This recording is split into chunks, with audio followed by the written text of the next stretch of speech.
ওম শান্তি। আজি ৭/৪/২০২৫ বৰ্ষৰ প্ৰাতঃ মুৰলী। ওম শান্তি। বাপ-দাদা মধুবন। আজি বাবাই কৈছে, মৰমৰ সন্তানসকল, সকলোতকৈ ভাল দৈৱী গুণ হৈছে শান্ত হৈ থকা। উচ্চ স্তৰত কথা নোকোৱা, মধুৰতাৰে কোৱা।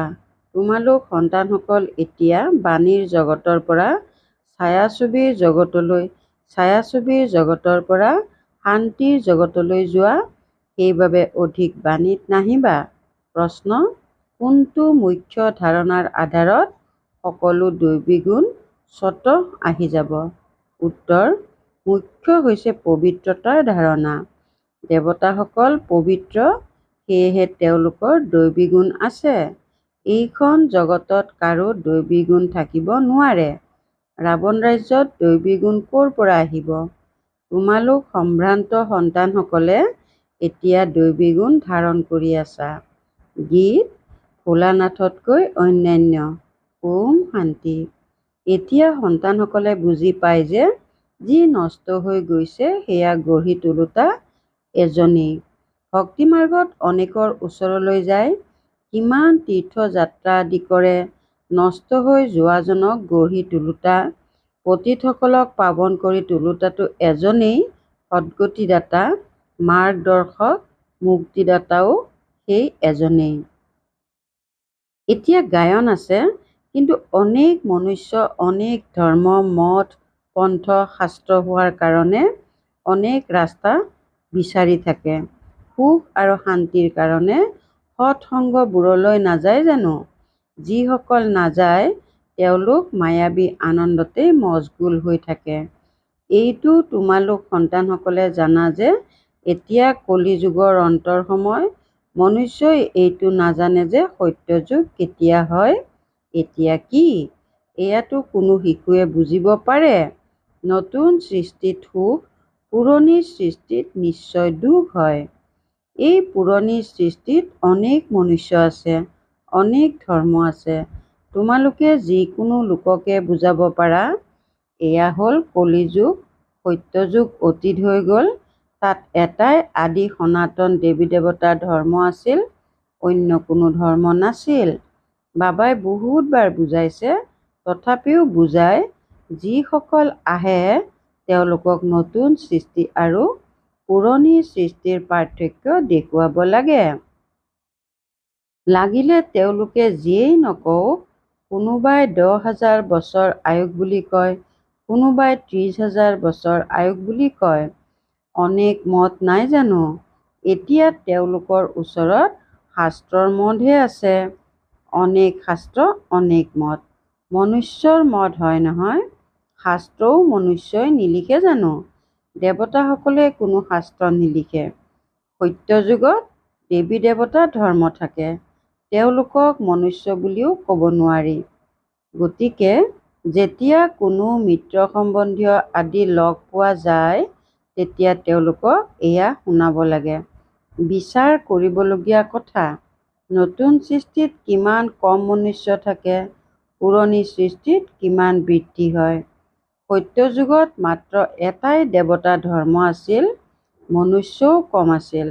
দৈৱী গুণ দেৱতাসকলৰহে থাকে, মনুষ্যৰ নাথাকে।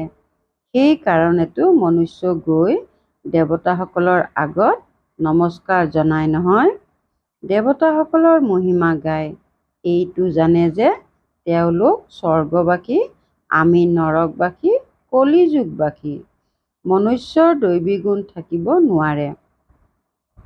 কোনোবাই যদি কয় যে অমুকৰ বহুত ভাল দৈৱী গুণ আছে, তেতিয়া ক'বা, নহয়, দৈৱী গুণ দেৱতাসকলৰহে থাকে, কাৰণ তেওঁলোক পবিত্ৰ। ইয়াত পবিত্ৰ নোহোৱাৰ কাৰণে কাৰো দৈৱী গুণ থাকিব নোৱাৰে, কিয়নো এয়া আসুৰী ৰাৱণ ৰাজ্য। নতুন বৃক্ষত দৈৱী গুণ সম্পন্ন দেৱতাসকল থাকে, আকৌ বৃক্ষ পুৰণা হয়। ৰাৱণৰ ৰাজ্যত দৈৱী গুণ সম্পন্ন কোনো থাকিব নোৱাৰে। সত্যযুগত আদি সনাতন দেৱী-দেৱতা সকলৰ প্ৰবৃত্তি মাৰ্গ আছিল। প্ৰবৃত্তি মাৰ্গত থকা সকলৰহে মহিমা কৰা হৈছে। সত্যযুগত আমি পবিত্ৰ দেৱী-দেৱতা আছিলোঁ, সন্ন্যাস মাৰ্গ নাছিল। কিমান সাৰ কথা পোৱা যায়, কিন্তু সকলো সাৰ কথা কাৰো বুদ্ধিত থাকিব নোৱাৰে। সাৰ কথাবোৰ পাহৰি যায়, সেইকাৰণে অকৃতকাৰ্য হয়। দৈবী গুণ ধাৰণ নকৰে। এটাই দৈবী গুণ ভাল, কাৰো সৈতে বেছিকৈ কথা নকবা, মধুৰতাৰে কবা। বহুত কমকৈ বাৰ্তালাপ কৰিব লাগে, কিয়নো তোমালোক সন্তানসকল বাণীৰ জগতৰ পৰা ছায়াছবিৰ জগতলৈ, ছায়াছবিৰ জগতৰ পৰা শান্তিৰ জগতলৈ যাব লাগে।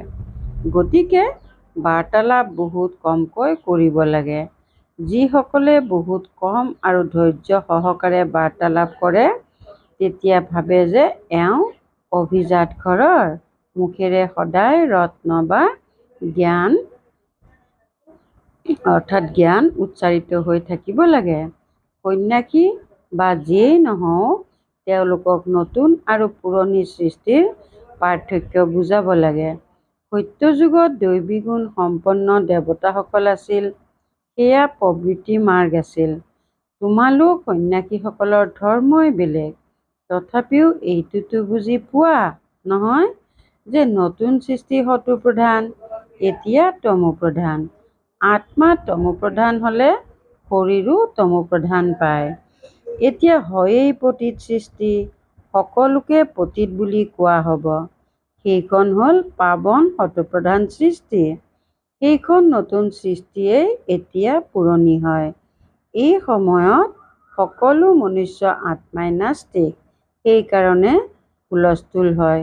প্ৰভুক অৰ্থাৎ গৰাকীক নজনাৰ কাৰণে পৰস্পৰ কাজিয়া পেচাল কৰি থাকে। ৰচয়িতা আৰু ৰচনাক জনাসকলক আস্তিক বুলি কোৱা হয়। সন্ন্যাস ধৰ্মৰ সকলেতো নতুন সৃষ্টিক নাজানেই, সেয়েহে তালৈ নাহেই। পিতাই বুজাইছে, এতিয়া সকলো আত্মা তমোপ্ৰধান হৈ গৈছে, আকৌ সকলো আত্মাক সতোপ্ৰধান কোনে কৰি তুলিব? সেয়াটো পিতাইহে কৰি তুলিব পাৰে। সতোপ্ৰধান সৃষ্টিত কম মনুষ্য থাকে, বাকী সকলো মুক্তিধামত থাকে। ব্ৰহ্ম তত্ত্ব, য'ত আমি আত্মাসকল বাস কৰোঁ, তাক কোৱা হয় ব্ৰহ্মাণ্ড। আত্মাটো অবিনাশী। এইখন অবিনাশী নাটক, য'ত সকলো আত্মাৰ ভূমিকা আছে। নাটক কেতিয়া আৰম্ভ হ'ল, সেই বিষয়ে কেতিয়াও কোনেও ক'ব নোৱাৰিব। এইখন অনাদি ড্ৰামা। পিতা কেৱল পুৰণি সৃষ্টিক নতুন কৰি তুলিবলৈ আহিবলগীয়া হয়। এনেকুৱা নহয় যে পিতাই নতুন সৃষ্টি ৰচনা কৰে। যেতিয়া পতিত হৈ যায়, তেতিয়াহে আহ্বান জনায়।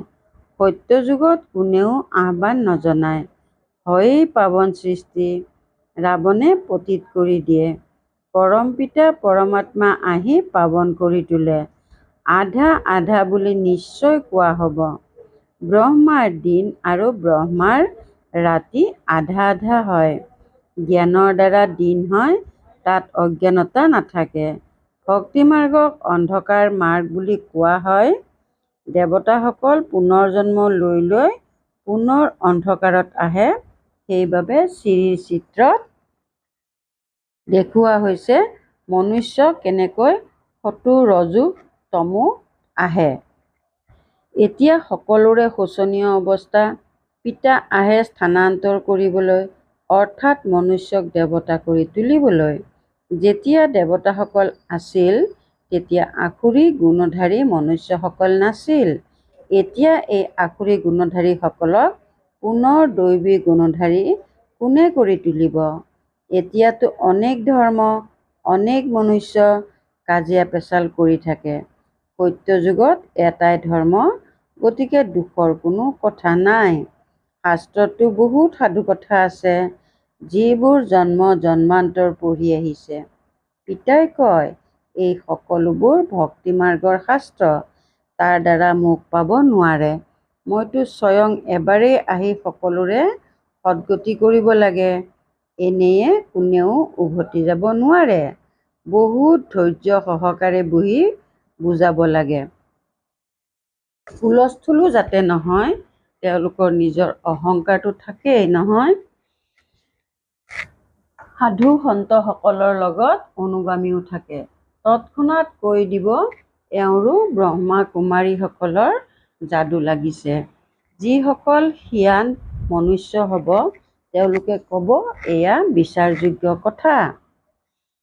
মেলা প্ৰদৰ্শনীত অনেক প্ৰকাৰৰ লোক আহে। প্ৰদৰ্শনী আদিলৈ যিয়েই নাহক কিয় তেওঁলোকক বহুত ধৈৰ্য সহকাৰে বুজাব লাগে। যেনেকৈ বাবাই ধৈৰ্য সহকাৰে বুজাই আছে। বহুত উচ্চ স্তৰত কথা ক'ব নালাগে। প্ৰদৰ্শনীততো বহুত লোক একত্ৰিত হৈ যায়। তেতিয়া কৈ দিব লাগে আপুনি কিছু সময় দি একান্তত বহি বুজিলে আপোনাক ৰচয়িতা আৰু ৰচনাৰ ৰহস্য বুজাম। ৰচনাৰ আদি মধ্য অন্তৰ জ্ঞান ৰচয়িতা পিতাইহে বুজায়। বাকীটো সকলোৱে নেতি নেতি অৰ্থাৎ নাজানো নাজানো বুলিয়েই কৈ যায়। কোনো মনুষ্যই যাব নোৱাৰে। জ্ঞানৰ দ্বাৰা সদ্গতি হৈ যায়। পাছত জ্ঞানৰ প্ৰয়োজন নাথাকে। এই জ্ঞান পিতাৰ বাহিৰে কোনেও বুজাব নোৱাৰে। বুজাওঁতাজন কোনোবা বয়সীয়াল হ'লে তেতিয়া মনুষ্যই বুজিব এওঁ অনুভৱী হয়, নিশ্চয় সৎসংগ আদি কৰিছে। কোনোবা কম বয়সীয়া সন্তানে বুজালে তেতিয়া ক'ব এওঁ কি জানে। গতিকে এনেকুৱা সকলৰ ওপৰত বয়সীয়ালসকলৰ প্ৰভাৱ পৰিব পাৰে। পিতাই এবাৰেই আহি এই জ্ঞান বুজায়। তমোপ্ৰধানৰ পৰা সতোপ্ৰধান কৰি তোলে। মাতাসকলে বহি তেওঁলোকক বুজালে তেতিয়া আনন্দিত হ'ব।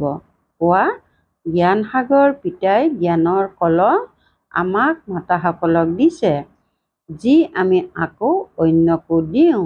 বহুত নম্ৰতাৰে কৈ থাকিব লাগে। শিৱই জ্ঞানৰ সাগৰ হয়। যিয়ে আমাক জ্ঞান শুনায় তেওঁ কয় মই তোমালোক মাতাসকলৰ দ্বাৰা মুক্তি জীৱন মুক্তিৰ দ্বাৰ মুকলি কৰোঁ। আন কোনেও মুকলি কৰিব নোৱাৰে। আমি এতিয়া পৰমাত্মাৰ দ্বাৰা পঢ়ি আছোঁ। আমাক কোনো মনুষ্যই নপঢ়ায়।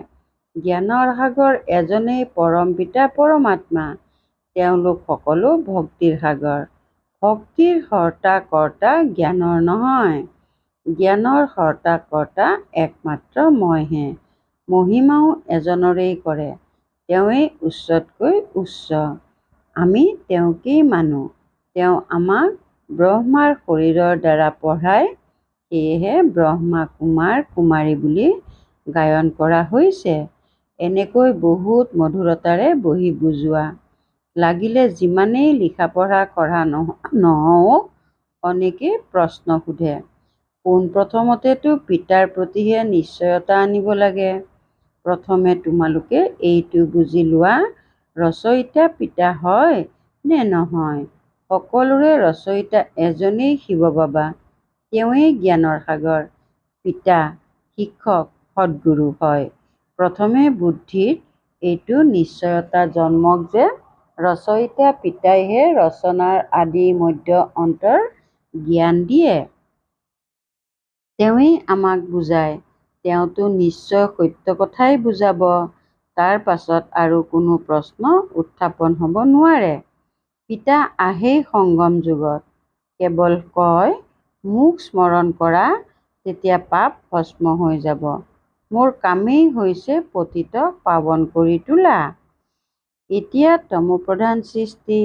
পতিত পাৱন পিতাৰ অবিহনে কোনেও জীৱন মুক্তি পাব নোৱাৰে। সকলোৱে গংগা স্নান কৰিবলৈ যায় তেন্তে পতিত নহ'ল জানো। মইতো নকওঁ যে গংগা স্নান কৰা। মইতো কওঁ মাম একম অৰ্থাৎ কেৱল মোক স্মৰণ কৰা। মই তোমালোক সকলো প্ৰেমিকাৰ প্ৰেমিক হওঁ। সকলোৱে এজন প্ৰেমিকক স্মৰণ কৰে। ৰচনাৰ স্ৰষ্টা এজন পিতাই হয়। তেওঁ কয় দেহী অভিমানী হৈ মোক স্মৰণ কৰা তেতিয়া এই যুগ অগ্নিৰে বিকৰ্ম বিনাশ হ'ব। এই যুগ পিতাই এতিয়াহে শিকায় যেতিয়া পুৰণি সৃষ্টি সলনি হৈ আছে। বিনাশ সমাগত। এতিয়া আমি দেৱতা হৈ আছোঁ। পিতাই কিমান সহজকৈ বুজায়। পিতাৰ সন্মুখত যদিও শুনে কিন্তু এক ৰস হৈ নুশুনে। বুদ্ধি অন্যফালে দৌৰি থাকে। শক্তিটো এনেকুৱা হয়, গোটেই দিন নষ্ট হৈ যায়, বাকী যিখিনি সময় নিৰ্দিষ্ট কৰি থয় তেতিয়াও বুদ্ধি ক'ত ক'ত গুচি যায়। সকলোৰে এনেকুৱা অৱস্থা হয় চাগৈ। মায়া আছে নহয়। কোনো কোনো সন্তান পিতাৰ সন্মুখত বহি ধ্যানত গুচি যায়। এয়াও সময় নষ্ট নহ'ল জানো? উপাৰ্জনটো নহ'ল। পিতাইতো কয়, স্মৃতিত থকা যাৰ দ্বাৰা বিকৰ্ম বিনাশ হয়। ধ্যানত গ'লে বুদ্ধিত পিতাৰ স্মৃতি নাথাকে। এই কথাবোৰত বহুত খেলিমেলি আছে। তোমালোকেতো চকু মুদিবও নালাগে, স্মৃতিত বহিব লাগে। চকু মেলি বহিবলৈ ভয় কৰিব নালাগে, চকু মেলি থাকিব লাগে। বুদ্ধিত প্ৰিয়তমৰ স্মৃতি থাকিব লাগে, চকু মুদি বহাটো নিয়ম নহয়। পিতাই কয়, স্মৃতিত বহা। এনেকৈতো নকয় যে চকু মুদি বহা। চকু মুদি কাণ তললৈ কৰি অৰ্থাৎ হাউলি বহিলে বাবাই কেনেকৈ দেখিব? চকু কেতিয়াও বন্ধ কৰিব নালাগে। যদি চকু বন্ধ হৈ যায় তেন্তে নিশ্চয় কিবা খেলিমেলি আছে। অন্য কাৰোবাক স্মৰণ কৰি থাকে। পিতাইতো কয়, তোমালোকে অন্য মিত্ৰ সম্বন্ধীয়ক যদি স্মৰণ কৰা তেন্তে সঁচা প্ৰেমিক নহ'লা। সঁচা প্ৰেমিক হ'লেহে উচ্চ পদ পাবা।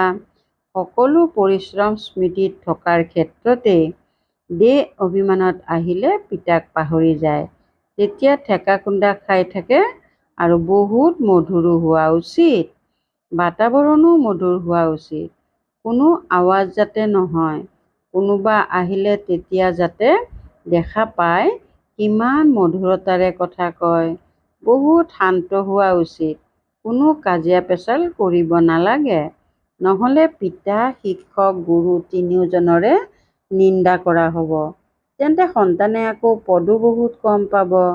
সন্তানসকলে এতিয়া বোধশক্তিটো পাইছে। পিতাই কয়, মই তোমালোকক উচ্চ পদ পাবৰ কাৰণে পঢ়াওঁ। পঢ়ি আকৌ অন্যকো পঢ়াব লাগে। নিজেও বুজিব পাৰে। মইতো কাকো নুশুনাওঁ, তেন্তে কি পদ পাম? প্ৰজা তৈয়াৰ নকৰিলে তেন্তে কি হ'বাগৈ? যোগ নাই, জ্ঞান নাই, তেন্তে নিশ্চয় পঢ়াসকলৰ আগত গৈ মূৰ দোৱাব লাগিব। নিজকে চাব লাগে। যদি এই সময়ত অকৃতকাৰ্য হওঁ, কম পদ পাওঁ, তেন্তে কল্পান্তৰলৈ পদ কম হৈ যাব। পিতাৰ কাম হৈছে বুজোৱা। নুবুজিলে নিজৰ পদ ভ্ৰষ্ট কৰিবা। কেনেকৈ কাৰোবাক বুজাব লাগে সেয়াও পিতাই বুজাই থাকে। যিমানেই কমকৈ আৰু মৃদুভাৱে ক'বা সিমানেই ভাল। বাবাই সেৱা কৰা সকলৰ গুণ গানো কৰে নহয়। বহুত ভাল সেৱা কৰিলে তেতিয়া বাবাৰ অন্তৰত অধিষ্ঠিত হয়। সেৱাৰ দ্বাৰাহে অন্তৰত অধিষ্ঠিত হ'বা নহয়। স্মৃতিৰ যাত্ৰাটো নিশ্চয় থকা উচিত, তেতিয়াহে শত্ৰুপ্ৰধান হ'বাগৈ। শাস্তি বেছিকৈ খালে পদ কম হৈ যাব। পাপ ভস্ম নহ'লে তেতিয়া শাস্তি বহুত খাবলগীয়া হয়। পদো কম হৈ যায়, তাকেই লোকচান বুলি কয়। এয়াও বেপাৰ নহয় জানো? লোকচানত যাব নালাগে। দৈবী গুণ ধাৰণ কৰা, উচ্চ হ'ব লাগে। পিতাই উন্নতিৰ কাৰণে নানা ধৰণৰ কথা শুনায়। এতিয়া যিয়ে কৰিব তেওঁৱেই পাব। তোমালোক পৰিস্থানী অৰ্থাৎ পৰীৰ দেশৰ হ'ব লাগে। গুণো এনেকুৱা ধাৰণ কৰিব লাগে। ভাল বাৰু। অতি মৰমৰ কল্পৰ পাছত পুনৰাই মিলিত হোৱা সন্তানসকলৰ প্ৰতি মাতা পিতা বাপ দাদাৰ স্নেহপূৰ্ণ স্মৰণ আৰু সুপ্ৰভাত। আত্মিক পিতাৰ আত্মিক সন্তানসকলৰ প্ৰতি নমস্কাৰ। ধাৰণাৰ বাবে মুখ্য সাৰ ১ নম্বৰ। যিকোনো লোকৰ সৈতে বহুত নম্ৰতা আৰু ধৈৰ্য সহকাৰে বাৰ্তালাপ কৰিব লাগে। বাৰ্তালাপ অতি মধুৰ হ'ব লাগে। শান্তিৰ বাতাবৰণ হ'ব লাগে। যাতে কোনো আৱাজ নহয়, তেতিয়া সেৱাত সফলতা প্ৰাপ্ত হ'ব। ২ নম্বৰ। সঁচা প্ৰেমিকা হৈ এজন প্ৰেমিকক স্মৰণ কৰিব লাগে। স্মৰণ কৰোঁতে কেতিয়াও চকু মুদি কাণ তললৈ কৰি অৰ্থাৎ হাউলি বহিব নালাগে, দেহী অভিমানী হৈ থাকিব লাগে। বৰদান: সৰ্ব সম্পদ নিজৰ প্ৰতি আৰু অন্যৰ প্ৰতি ব্যৱহাৰ কৰোঁতা অখণ্ড মহাদানী হোৱা। যেনেকৈ পিতাৰ ভঁৰাল সদায় চলি থাকে, নিতৌ দিয়ে, তেনেকৈ তোমালোকৰো অখণ্ড দান যাতে চলি থাকে, কিয়নো তোমালোকৰ জ্ঞানৰ, শক্তিৰ, আনন্দৰ ভৰপূৰ ভঁৰাল আছে। এয়া লগত ৰখাত বা ব্যৱহাৰ কৰাত কোনো বিপদ নাই। এই ভঁৰাল খোলা থাকিলে চোৰ নাহে, বন্ধ কৰি ৰাখিলে চোৰ আহি যাব। সেয়েহে নিতৌ নিজৰ প্ৰাপ্ত সম্পদসমূহক চোৱা আৰু নিজৰ প্ৰতি আৰু অন্যৰ প্ৰতি ব্যৱহাৰ কৰা, তেতিয়া অখণ্ড মহাদানী হৈ যাবা। শ্লোগান: শুনাখিনি মনন কৰা, মনন কৰিলেহে শক্তিশালী হ'বা। শুনাখিনি মনন কৰা, মনন কৰিলেহে শক্তিশালী হ'বা। ওম শান্তি। সংযুক্ত ৰূপৰ স্মৃতিৰে সদায় বিজয়ী হ'বলৈ আজিৰ অব্যক্ত সংকেত: সেৱা আৰু স্থিতি, পিতা আৰু মই। এয়া সংযুক্ত স্থিতি। সংযুক্ত সেৱা কৰা, তেতিয়া সদায় ফৰিষ্টা স্বৰূপৰ অনুভৱ কৰিবা, সদায় পিতাৰ লগত আছা আৰু সংগীও হয়, এইটো দ্বৈত অনুভৱ হওক। পিতাৰ প্ৰতি নিজৰ স্নেহত সান্নিধ্যৰ অনুভৱ কৰা আৰু সেৱাত সদায় সংগীৰ অনুভৱ কৰা। ওম শান্তি।